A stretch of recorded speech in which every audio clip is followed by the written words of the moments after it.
এটি একটি সাকুলেন্ট জাতীয় গাছ। এর নাম হলো মাদার অফ থাউজেন্ডস প্ল্যান্ট। এর অসাধারণ সৌন্দর্য জন্য একে অর্নামেন্টাল প্ল্যান্ট হিসেবেও বলা হয়।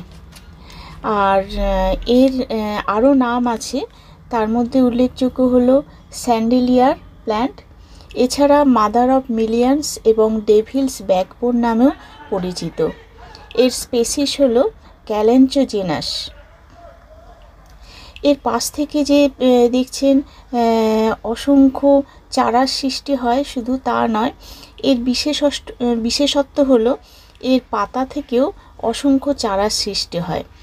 এই গাছের বেড়ে ওঠার জন্য পর্যাপ্ত সূর্যালোক, ওয়েল ড্রেনিং সয়েল এবং লো হিউমিডিটি এগুলো প্রয়োজন।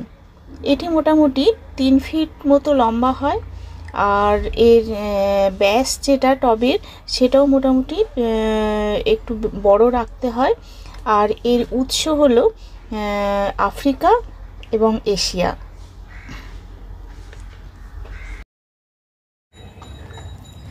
এটা একটা রেয়ার ভ্যারাইটির গাছ।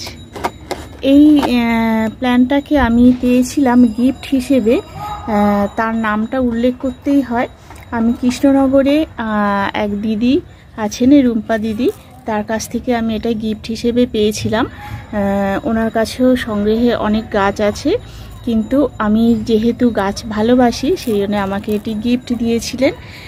তো এটা আমি এনে প্রতিস্থাপন করেছি এই ধরনের একটা বড় চালি টবে। আর আজকে আমি গাছে জল দিয়েছি, তাই মাটিটা ভিজে দেখতে পাচ্ছেন, কিন্তু এর ড্রেনেজ সিস্টেমটা খুব ভালো করতে হবে।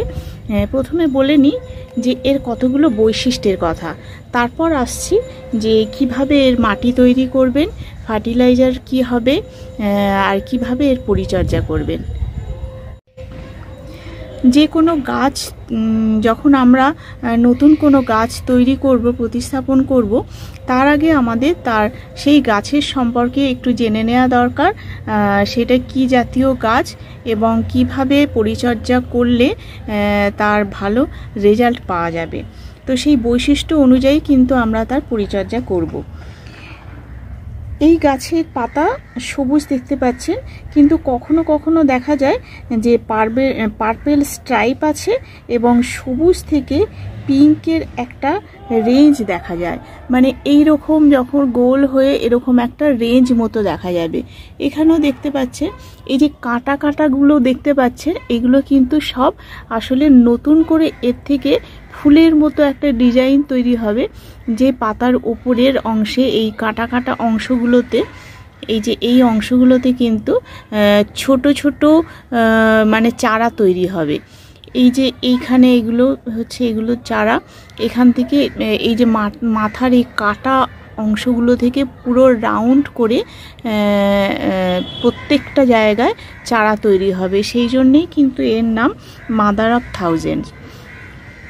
আর এমনি এর যে পাশ থেকেও প্রচুর চারা তৈরি হয়, সেগুলো আপনারা যখন করবেন তখন বুঝতে পারবেন যে একটা গাছ থেকে কত পরিমাণে প্রোপোগেশন করা যায়। আর এর জন্যে এই গাছের শুকনো পাতাগুলো প্রথমে কেটে ফেলতে হয়। এছাড়া এর কিন্তু আর প্রুনিং করার দরকার হয় না। আমরা যখন অন্যান্য গাছে প্রুনিং করি, মাথার আর কি ডগ কেটে দিই, এই গাছের জন্য সেটা দরকার হয় না। এখানে একটা ডাল এমনি শুকিয়ে এসছে, সেই ডালটা আমি কেটে দেব। এখানেও আছে, এটা আমি পরে দিচ্ছি।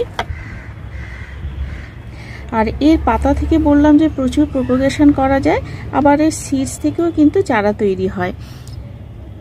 শীতকালে এর ডরমেন্সি পিরিয়ড থাকে, এই সময় এর পাতা থেকে নতুন চারা তৈরি করা যায়।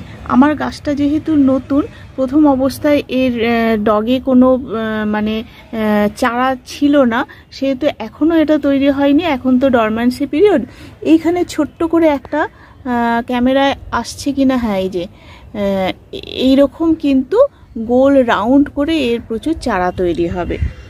তো এখন যেহেতু ডরমেন্সি পিরিয়ড, এখন পুরোটাই রোদ্দুরে রাখতে হবে। আর এর পাতা থেকে যে চারাগুলো তৈরি হবে সেগুলো হচ্ছে এই সময় আর কি ঝরিয়ে দেয় এবং সেইগুলো কালেক্ট করে মাটিতে বসিয়ে দিলেই চারা তৈরি হবে। এখন তো নতুন করে খুব একটা এরকম চারা তৈরি হবে না, যেহেতু শীতকালে ডরম্যান্সি পিরিয়ড। সেই জন্য যদি থাকতো আমার গাছে বা এই যে একটা দুটো হচ্ছে, এগুলোকে নিয়ে তুলে নিয়ে এইভাবে মাটিতে বসিয়ে দিলে, এই চারদিকে আস্তে আস্তে বসিয়ে দিলে কিন্তু গাছ তৈরি হয়ে যাবে। এটাকে ধরে নিলাম মাদার গাছ।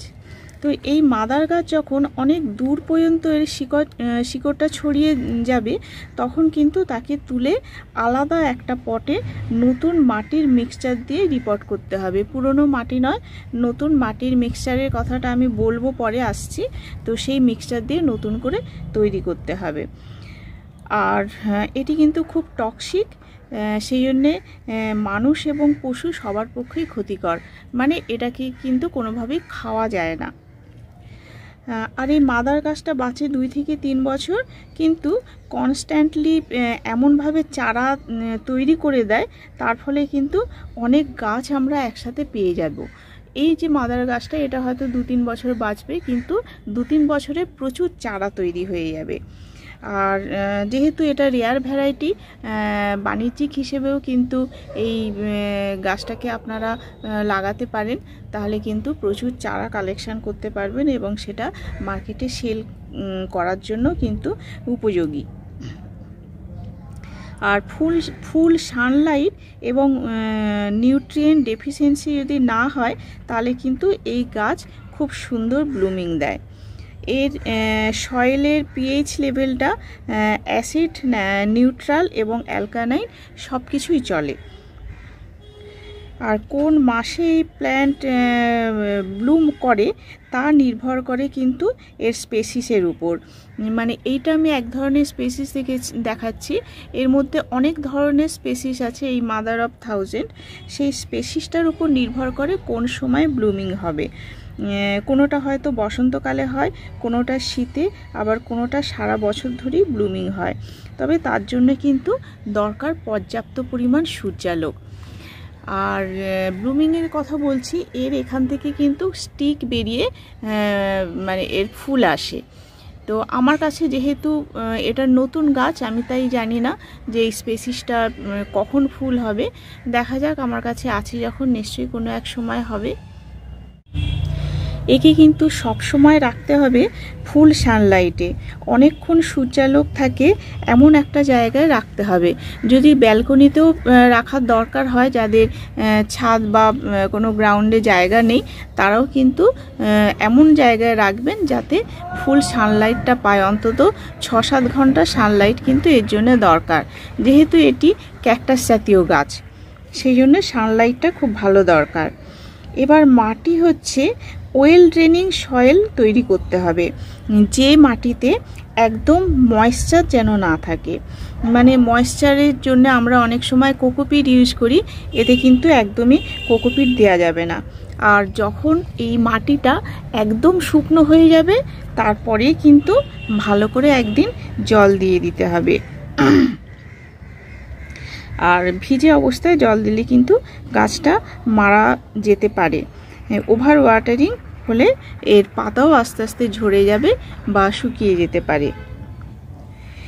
এবার বলি টেম্পারেচার হচ্ছে, এই গাছ সাধারণত 65 ডিগ্রি থেকে 75 ডিগ্রি ফারেনহাইট তাপমাত্রা পছন্দ করে, তবে তার আশেপাশে হলেও চলে। যদি 40 ডিগ্রি ফারেনহাইটের নিচে নেমে যায়, তাহলে কিন্তু এই গাছ কখনোই বাঁচবে না। এবার আসি মাটিটা কিভাবে আপনারা তৈরি করবেন। এটি যেহেতু ক্যাকটাস জাতীয় গাছ, তাই মাটির মিশ্রণে বালির ভাগটা কিন্তু বেশি দিতে হবে। যদি মাটি হয় 50%, তাহলে বালিও 50% দিতে হবে, কিংবা মাটি 40%, বালি 60%, এইভাবেও দেওয়া যেতে পারে। আর তার সঙ্গে আপনারা যে কোনো গাছের জন্যে যে ধরনের জৈব সার তৈরি করেন বা বাজারে কিনতে পাওয়া যায়, সেই জৈব সারটা আপনারা এতে এই টবের জন্য এক মুঠো যে মাটি আর বালির মিশ্রণ বললাম সেটা মিশিয়ে দিয়ে কিন্তু আপনারা এই গাছটাকে প্রতিস্থাপন করতে পারেন। আর এছাড়াও মাটির বদলে আপনারা এই বালির বদলে আপনারা পারলাইটও ইউজ করতে পারেন, তবে মাটি পারলাইট দুটোও একসাথে দিতে পারেন। এবার বলি পট নির্বাচন করবেন কি করে। আমি এই পটটা নির্বাচন করেছি এই ধরনের একটা চালি টব, যেটা আর কি ডেপথ হচ্ছে কত হবে, ডেপথটা দেখতে পাচ্ছেন, এটা 6 ইঞ্চি মতো হবে এর গভীরতা, আর ব্যাসটা অনেক বড়। এই ধরনের টব নেওয়ার অর্থ হলো এইখানে চারদিকে যে চারা গাছগুলো হবে সেগুলো যাতে বেড়ে উঠতে পারে, আবার এখানের পাতায় যে চারা তৈরি হবে সেই পাতা থেকে সেইগুলো নিয়েও এর মধ্যে বসিয়ে দিতে পারেন। আর এর জন্যে কিন্তু কখনো প্লাস্টিকের টব নেওয়া যাবে না, এইরকম মাটির টবই নিতে হবে, কারণ মাটির টব হচ্ছে ময়েশ্চারটাকে একদমই ধরে রাখে না, শোষণ করে নেয়, সেই জন্য সবসময় মাটির টবে এটাকে প্রতিস্থাপন করতে হবে। আর ফার্টিলাইজার তো খুব একটা যে প্রয়োজন হয় তা নয়, তবে যেহেতু টবের গাছ একটু তো কিছু দিতেই হবে। আমি যে মিক্সারের কথা বললাম এটা দিয়ে প্রতিস্থাপন করার পর আপনারা আবার 2 মাস পরে সামান্য একটু 2 চামচ মতো ওই মানে জৈব সার বা মিক্স সার আর কি ওটা দিতে পারেন। এছাড়া মাঝে মাঝে মাসে একবার হয়তো যে কোনো এনপিকে দেয়া যেতে পারে, মানে স্প্রে করে, বা কলার খোসার যে লিকুইড ফার্টিলাইজার তৈরি করি সেটাও দিতে পারেন, জৈব তরল সারটাও দিতে পারেন। মানে এটা কিন্তু অন্যান্য গাছে যতটা পরিমাণ দেব তার অন্তত অর্ধেক, মানে কম ডোজের এটা ব্যবহার করতে হবে। হাই ফিডার গাছ কিন্তু এটা নয়। আর এই রকম করে আপনারা এটাকে তৈরি করুন, তাহলে দেখবেন যে আপনাদের গাছ কিন্তু যথেষ্ট আপনারা লাভবান হতে পারবেন। কারণ আমরা শুধু বিক্রির কথা বলছি না, আমরা তো নিজেরাও চাই আমাদের বাগানে অনেক গাছ তৈরি হোক। আর এটা তো একটা অর্নামেন্টাল জাতীয় প্ল্যান্ট। আমার গাছটা হয়তো সবে সবে বসিয়েছি, সপ্তাহখানেক হবে, সেই জন্য ভালো তৈরি এখনও হয়নি, ভালো গাছ দেখাতে পাচ্ছি না, কিন্তু আমি ভিডিওর প্রথমে যে গাছগুলো দেখিয়েছি সেই রকমই কিন্তু আপনারা তৈরি করে নিতে পারবেন, আস্তে আস্তে হয়ে যাবে।